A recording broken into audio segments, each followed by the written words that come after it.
বিসমিল্লাহির রহমানির রহিম।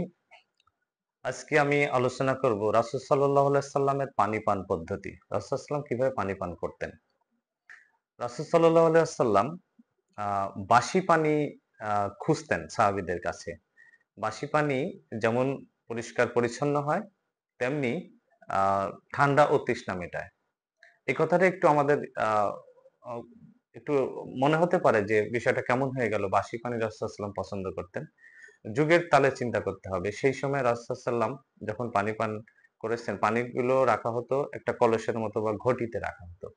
তো পানি যখন অনেকক্ষণ রেখে দেয়া হতো, সেই পানিতে সায়েন্স যেটা বলে এখন, তো পানি যদি অনেকক্ষণ রেখে দেয়া যায়, সেই পানির মধ্যে কোনো যদি ডাস্ট জাতীয় কিছু থাকে সেটা সেডিমেন্ট হিসেবে নিচে পড়ে যায়। তো যেহেতু একটা লং টাইম আ রেখে দেয়া হচ্ছে, রাত্রে তুলে ওই পানিটা রেখে দেয়া হচ্ছে। তো সেটা সকালে খাইলে আ অবশ্যই ময়লাগুলো নিচে পড়ে যাবে। তো সেই সেন্সেও যে রাসূল সাল্লাম ময়লামুক্ত বলেছেন।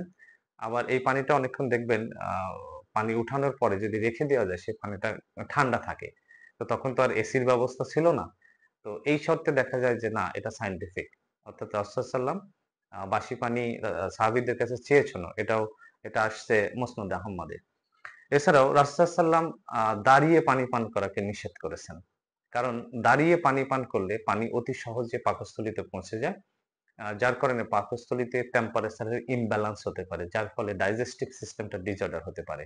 এক্সেপশন শুধুমাত্র দেখা যায় যে হজ করার সময় তাওয়াফ করার পরে হাজিগণ দাঁড়িয়ে পানি পান করেন। যেটা রাসূল সাল্লাম করেছেন। শুধুমাত্র জমজমের পানিটা। তো সেক্ষেত্রে জমজমের পানিটা একটু বিশেষ ধরনের পানি আপনারা জানেন। জমজমের পানিটা শুধু পানি না, একটা খাবারও। তো সেক্ষেত্রে জমজমের পানিটার ক্ষেত্রে আ হেভিয়ার ওয়াটার এবং ফুড নিউট্রিশন যুক্ত।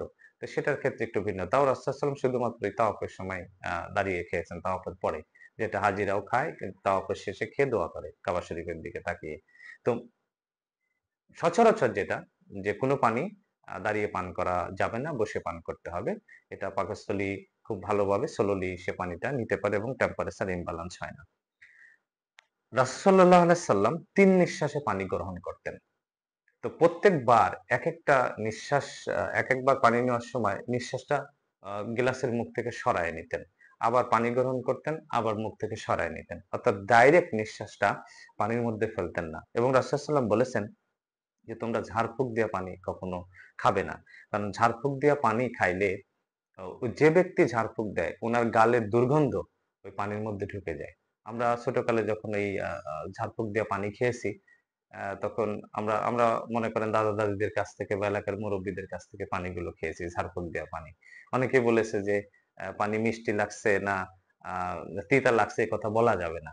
আ ঝাড়ফুঁক দেওয়া ব্যক্তি বলত। তো আমরা খেয়ে নিতাম। কিন্তু আসলে তিতা-মিঠা কিছুই লাগতো না, লাগতো গন্ধ। কারণ হলো তার মুখের যে ২-৩ বার ফু দিত, তার মুখের ওই গন্ধটা পানির মধ্যে ঢুকে যেত। এজন্য রাসূল সাল্লাল্লাহু আলাইহি ওয়াসাল্লাম বলেছেন যে, "না, তোমরা ঝাড়ফুঁক দিয়ে পানি খাবা না। ওটা জীবাণুযুক্ত হয়ে যায়।" আ আবার ভাঙা পেয়ালায় রাসূল সাল্লাল্লাহু আলাইহি ওয়াসাল্লাম কখনো পানি খেতেন না। ভাঙা পেয়ালায় পানি খেতে নিষেধ করেছেন। যেকোনো ভাঙা জিনিস অকল্যাণকর। কারণ দেখেন যে ভাঙা পেয়ালা যদি হয়, সে পেয়ালার যখন আপনি পানি খাবেন মনোরগেশ্বরেই দেখা যাচ্ছে আপনার ঠোঁট কেটে গেছে। আ এটা কিন্তু হতেই পারে। আর সবচেয়ে বড় যে বিষয়টা হয়, বর্তমান সায়েন্স যেটা বলে যে ভাঙা পেয়ালায় পানি রাখলে যে পানির মধ্যে যদি কোনো ডাস্ট জাতীয় জিনিস থাকে, এটা সারফেস টেনশন এর কারণে আপনারা যারা সায়েন্স পড়েন, বিশেষ করে কেমিস্ট্রিতে যারা, তারা হয়তো বুঝতে পারবেন অতি সহজে সারফেস টেনশন কি। এই ডাস্ট পার্টিকেল গুলো ওই ভাঙা অংশে যেয়ে জমা হতে থাকে আস্তে, আস্তে। তো তাহলে কি দাঁড়াইলো যে ময়লা যদি একটু হলেও থেকে থাকে, যদি 100% পিওর ওয়াটার না হয়, টিউবওয়েল ওয়াটার বা অন্য ওয়াটার ওই ভাঙা অংশে কিন্তু জমবে।